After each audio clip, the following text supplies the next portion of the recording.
Hello traders and welcome to this week's Market Outlook from Exness. Here we're giving an idea for a potential trade over the next few days, the narratives that might be supporting that movement in markets and what traders who were to take the position would need to be aware of. But before looking at this week's idea, we're going to be discussing briefly the performance of last week's idea.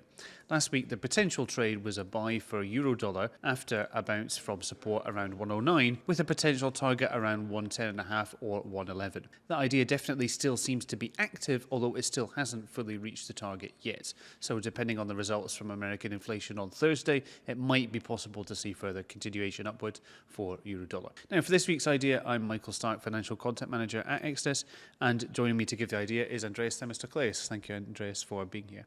Hello, Michael, and thanks for having me. So what's the idea for a possible trade for this week? What are you looking at? So I am thinking of a potential short on the pound-yen pair with a potential target around the 181.5 price area. The price has made a rather aggressive rally in the early days of August and found resistance on the upper band of the Bollinger Bands, while the stochastic oscillator is recording extreme overbought levels. The 50 and the 100-day moving averages are close to each other, indicating that the price has the potential to move in either direction. The target around the 181.5 area consists of the 61.8 of the daily Fibonacci retracement level, as well as the dynamic support between the 50 and the 100 moving averages. And what are some of the most important narratives, or the single most important narrative behind the possible move down by pound yen? So the major factor that is affecting this trade is the shift in the stance of the Bank of Japan to release the ceiling in their bond yields that used to be at 0.5%.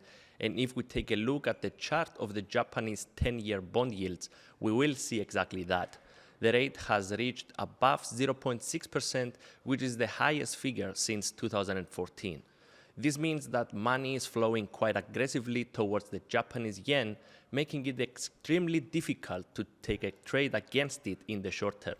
So with this environment, we shall be looking at the main pairs of the yen, like the euro, the USD, and the British pound, and try to find a good spot to initiate a trade. Euro and USD do not present an ideal setup on their respective charts, but the British pound has a relatively nice setup on the technical side and also has economic data coming up that could create volatility for the pair. And what are some of the most important events on the calendar that are coming up traders would need to monitor this week and into next week? In terms of economic data for this week, on Friday the 11th, we have the preliminary data for the British GDP growth, which is expected to remain stable on a year-over-year basis, while the respective Japanese data, which are due on Monday the 14th, are expected to increase by 0.4%. On Tuesday the 15th, we will see the figures of the British job report, where unemployment is expected to remain the same at 4%, while the claimants are expected to go to negative 30,000. On Wednesday the 16th, the British inflation rate is expected to decline by 0.5%, while the core inflation is expected to fall by just 0.1%.